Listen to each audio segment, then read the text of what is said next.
Thomas Watson, who happened to be the chairman of IBM, said this in 1943. He said, "I think there's a world market for about maybe 5 computers." Ken Olsen, the president and chairman and founder of a digital equipment corporation in 1977, said this. He said, "There's no reason anyone would who would want, sorry, let me say that again. There is no reason anyone would want a computer in their home." Lee DeForest, an inventor, said this: "While theoretically and technically television may be feasible, commercially and financially, it is an impossibility." Decca Recording Company, who rejected the Beatles, said this: "We don't like their sound, and guitar music is on the way out anyway."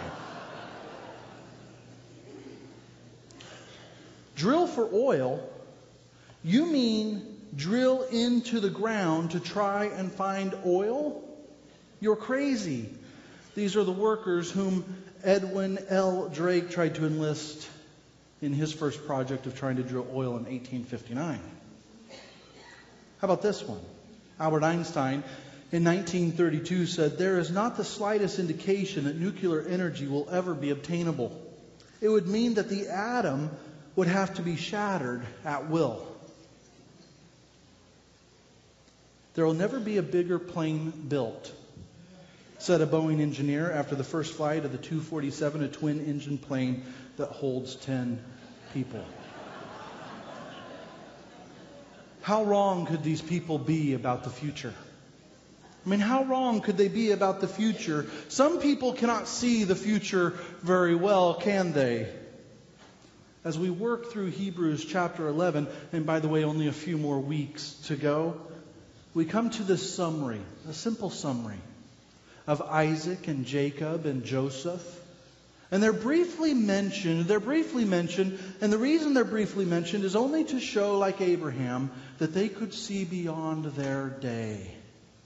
They could see beyond their day. They could see beyond their lifetime, and they could see beyond to the future that God had promised. People of faith, they look into the future. People of faith, they live for the future. People of faith plan, and people of faith prepare for the future. People of faith believe God for what He has promised them for the future. And Isaac and Jacob and Joseph, they show us this kind of faith for the future. We're going to look at Hebrews 11, a couple of verses. We're also going to look at Genesis chapter 25. If you need a Bible, raise your hand, and our ushers would get you one. All right, so Hebrews chapter 11, we're going to read a few verses there, but also Genesis 25, because we'll need to pick up some of the truths in the story about faith.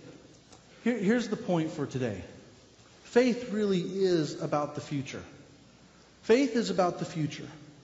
And we have to understand that. We have to understand that this is so much of what the writer of Hebrews is talking to us about. He's telling us that faith is about the future. So far we know all of them did not receive what was promised on earth, but all of them hoped, and all of them longed, and all of them looked for and looked toward the future. And so Hebrews chapter 11, we have a couple of verses we're going to look at today. Verse 20 and verse 21, it says this: "By faith, Isaac invoked future blessings on Jacob and Esau." Did you see it? Future blessings. Verse 21. "By faith, Jacob, when dying, blessed each of the sons of Joseph, bowing in worship over the head of his staff." We're going to pull 3 simple truths about the future out of those 2 verses, believe it or not. It's amazing because it's so packed. It's so full. The word future here is the Greek word melanton, which literally means things to come, the coming things that are not yet here, things that are promised. And so often when this word is used, it has to deal with the picture of Jesus. And so if it was in the Old Testament kind of thinking, conversation, it was looking to the day of Christ, who would come, live among us, dwell among us, teach us, show us how to live, and then die on the cross. But for us, as we read this word future, it's talking about the days to come, the promises to come, the future things of Christ to come. And so from those 2 simple verses in Hebrews 11, I find 3 truths about the future that I want us to wrap our head around today. The first one is this: faith people Faith-filled people, they influence the future. They influence the future. The verse tells us by an act of faith, Isaac reached into the future. And what did he do? He blessed Jacob and he blessed Esau. Now, if you've read Genesis chapter 25 through 36, then you know that this family puts the dis in dysfunction. Do you believe that? They really do. I mean, I think sometimes God gave us Abraham and Isaac and Jacob and Joseph and Ephraim and Manasseh and these guys just to remind us that, hey, my family's not so bad. Man, my family's doing okay. We might be a little messy, but we're not quite like they were. I mean, this is the family that was given all of these promises, and as we'll read and as we'll see, there's all sorts of things that go into these blessings. But in Hebrews chapter 11, which is our text, if we're going to stay true to it, we're going to look at the positive side that the writer pulls out and shows us. Hebrews 11 is our main text, and so I do want to encourage you, please go back in your own time and read through Genesis. Read through Genesis chapters 25 through 36. Read about Jacob and Esau and Isaac being deceived. And read through these things, because the point is, faith reaches out into the future. Faith shapes the future, and faith influences the future. And as you read Genesis, you'll see that Isaac didn't even mean to bless Jacob. You know that story, don't you? Instead, Isaac was deceived. And he ended up taking the blessing for Esau and blessing Jacob. And Isaac seemed to favor Esau, yet as always, God seems to fulfill his promises. And so let's jump back to Genesis chapter 25 and let me read a few verses to us this morning. Genesis 25, I'm going to start at verse 19. That's what it says. These are the generations of Isaac, Abraham's son. Abraham fathered Isaac, and Isaac was 40 years old when he took Rebekah, the daughter of Bethuel, the Aramean of Paddan Aram, the sister of Laban, the Aramean, to be his wife. Man, try to say those things 10 times fast. And Isaac prayed to the Lord for his wife because she was barren. And the Lord granted his prayer, and Rebekah, his wife, conceived. The children struggled together within her, and she said, "If it is thus, why is this happening to me?" So she went to inquire of the Lord. And the Lord said to her, 2 nations are in your womb, and 2 peoples from within you shall be divided. The one shall be stronger than the other. The older shall serve the younger. When her days to give birth were completed, behold, there were twins in her womb. The first came out red, all his body like a hairy cloak. That would scare any mother. So they called him Esau. Afterward, his brother came out with his hand holding Esau's heel, so his name was called Jacob. Isaac was 60 years old when she bore them. When the boys grew up, Esau was a skillful hunter, a man of the field, while Jacob was a quiet man, dwelling in tents. Isaac loved Esau because he ate of his game, but Rebekah loved Jacob. This is an interesting story so far. You pick this up and you're going, wow, the promise is going to be continued. But do you see the dysfunction already? The mother likes the one child, the father likes the other child, and the older child technically is supposed to be the blessed child. But God promises Rebekah that Jacob is actually going to be the blessed child because the older will have to serve the younger. And again, sometimes I stop and I go, God, what are you doing? Sometimes the way I would do things aren't necessarily the way God would do things. And so I had to say to God, God, that sure is interesting. And God says back to me, I know. And I say, God, I don't quite understand it. And He says, I know. But God, that doesn't seem very good. And He says, well, the way you look at good and the way I look at good are not the same.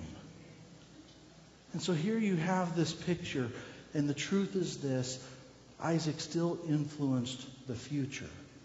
Esau asked Isaac if he had only one blessing after he blessed Jacob. And it's pretty interesting because Isaac doesn't take back Jacob's blessing.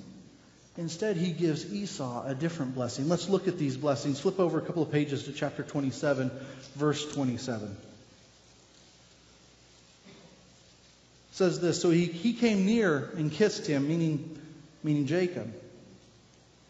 And Isaac smelled the smell of his garments, and he blessed him. And he said, because you remember, Jacob deceived his father with Rebekah's help. They put fake hair on his arm and made him smell like a hunter and, this kind of thing. And this is what Isaac says. See, the smell of my son is as the smell of a field that the Lord has blessed. May God give you of the dew of heaven and of the fatness of the earth and plenty of grain and wine. Let people serve you and nations bow down to you. Be Lord over your brothers, and may your mother's sons bow down to you. Cursed be everyone who curses you, and blessed be everyone who blesses you. There's the blessing. And so again, Esau comes and says, hey, Dad, don't I get a blessing? And so if you look at verse 39, yes, there's a small blessing for Esau. Then Isaac, his father, answered and said to him, behold, away from the fatness of the earth shall your dwelling be, and away from the dew of heaven on high. By your sword you shall live, and you shall serve your brother. But when you grow restless, you shall break his yoke from your neck. Here's the deal. These blessings, no matter how they were an act of faith. Isaac was reaching into the future so he could shape the future. Isaac was passing this blessing on because this is what faith does. Faith is about the future, and Isaac was able to look forward, and he was able to see the future. He was able to believe in the promises that were promised, still not receiving all that had been promised. Abraham was promised, and so he passed on the promise of Abraham. And I believe this. This is what I believe. I believe Jesus followers can make an impact in the future. I believe they can. It could be hard and it could be challenging. Sometimes the work could be overwhelming. It may be through your own efforts. It may be through the efforts of others that you influence the future. It may be your own example of faith. It may be your own example of service. It could be through your generosity that you influence the future. But I was reminded of a story this week. There was a farmer, true story. His name was Albert McMakin. I like that, McMakin. He was a 24-year-old farmer. He was a new Christian, a new Christ follower. He was very excited. He was incredibly enthusiastic for the Lord.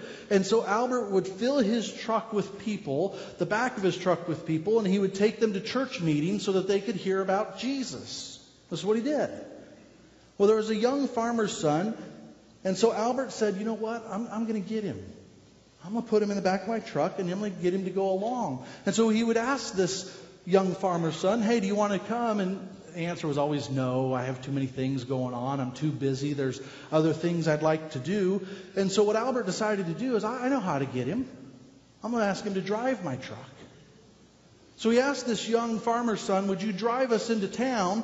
And so he ended up driving this group of people, filling the truck with people, and going into the church meeting to hear about Jesus.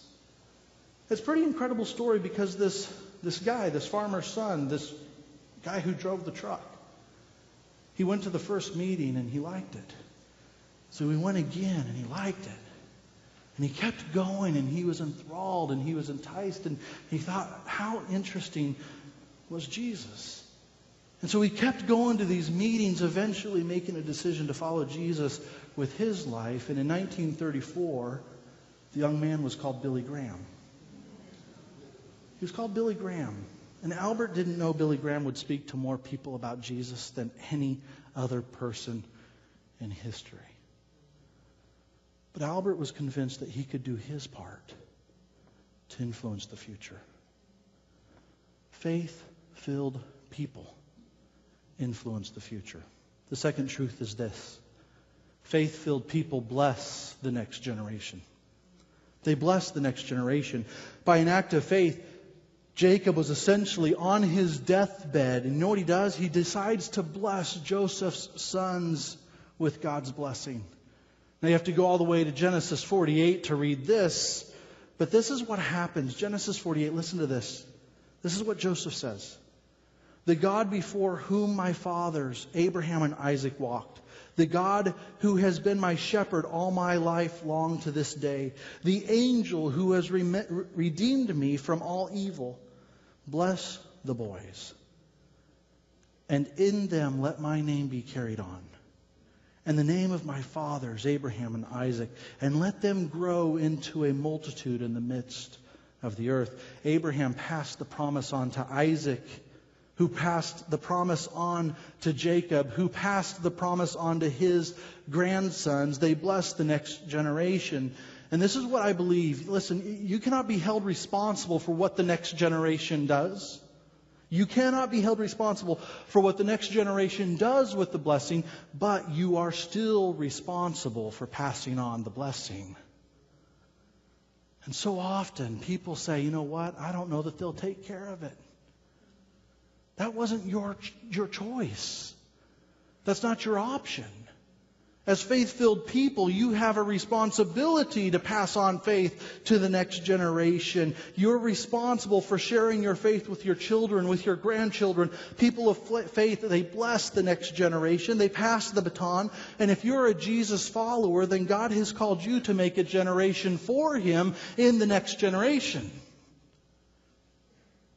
Kara Powell from Fuller University wrote a book called Sticky Faith, and it's very interesting because in the book she talks about how important it is for moms and dads and stepmoms and stepdads and grandparents to share honestly about their faith journey with their children, that's the number one thing that can make the world of a difference for their children when they leave the home. So they were working with this youth group and they interviewed 20 of their top-notch involved Christian family kids.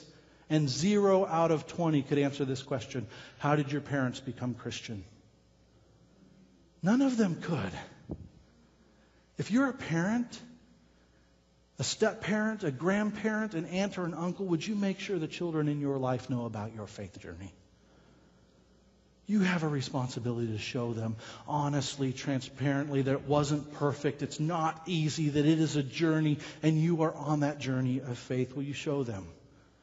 Because research is overwhelming. Families hold the power. They hold the power, the influence, and the persuasion of the faith in their children's lives. Not the church. Not the pastors. The parents. What can you do for the next generation? Will you live your faith in front of them? That's what I'm asking. Will you take the time to teach them? Will you show them how to cultivate their own journey of faith? Will you expose them to positive influences? Will you help them make other significant relationships with positive influences? Will you serve the next generation? Will you reach out to the children, to the students, and to the next generation in your neighborhood? People of faith, bless the next generation. The final point is this: faith-filled people worship. I appreciate Dave so much for things he doesn't even realize he does. So often we plan the messages and Dave tries to guess where we're going to go, and so he creates the song list. But you know, the songs even today, I was moved because I'm sitting there and I'm thinking, knowing that this is what I'm going to tell you. Faith-filled people, they worship. Did you catch that? Did you catch that? In Hebrews 11, and then mentioned again, after Jacob blesses them, he worships God. And there's some conspiracy on whether it was really the headboard of his bed or whether it was his staff. And this is what I believe. I believe Jacob was sitting up and he was resting on his staff. And what was he doing? He was worshiping God. He was worshiping God. And I find it interesting that the author of Hebrews, he mentions Jacob, but he doesn't tell us all the things in Jacob's life. He doesn't tell us all that Jacob did, the good and the bad, because it was both. What the writer of Hebrews tells us about is his death. He tells us about his death. The author tells us that Jacob's faith was firm when he was dying. The author doesn't say anything else of Jacob's life. Instead, it lists him as a faithful person because of the way he died. And so the writer is intentional here. And I was reading C.H. Spurgeon this week, and this is what Spurgeon says. He says, perhaps the finest thing in Jacob's life was the close of it. He was more royal between the curtains of his bed than the door of his tent. greater in the hour of his weakness than on the day of his power. The old man of 147 might have been willing to depart through infirmities of age, but yet he had so much to keep him below and make him wish to live just a little bit longer if possible. After a very troublous life, he had enjoyed 17 years of remarkable comfort. And there sits Jacob with his hand on his staff, ready to go, seeking no delay, but waiting for God. And what did he do? He worshiped God. He worshiped him. He calls his family together. And listen to this, Genesis 47. When the time drew near that Israel must die, he called his son Joseph, and he said to him, "If now I have found favor in your sight, put your hand under my thigh and promise to deal kindly and truly with me. Do not bury me in Egypt, but let me lie with my fathers. Carry me out of Egypt and bury me in their burying place." And Joseph answered, "I will do as you have said." And he said, "Swear to me." And he swore to him. And then Israel bowed himself upon the head of his bed. And what did he do? He worshiped. Church, I'm reminded by all of the news across the globe that we have one responsibility as faith-filled people.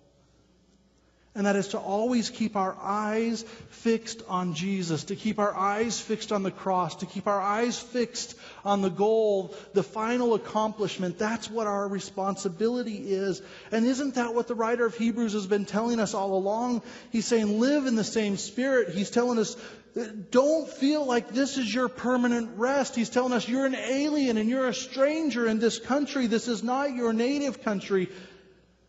He's saying there's nothing here worthy of you. Your home is beyond this place. It's on the other side of the desert where God has a place, and the place is mapped out for you and it's made perfect for you. And Jesus promised that He's gone to prepare a place for you. And the longer that we live, the older that we get, the more we might sound like Jacob, is my prayer. Give me my staff. Help me sit up in my bed. I must go. This place has no rest for me. I am not of your children. I am an alien and I am a stranger. My citizenship does not belong here. It is in heaven. I am a stranger bound for another land. This church is worship.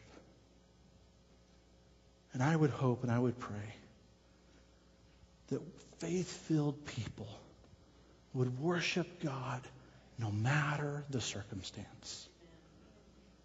No matter the situation, that our eyes and our heart would be fixed on Him and on Him alone, and nothing would distract us. It is the promise passed on to you that you have chosen today. This is the promise. If you have chosen today to follow and to trust God, He says, this isn't your home. This is temporary. I am preparing a place for you.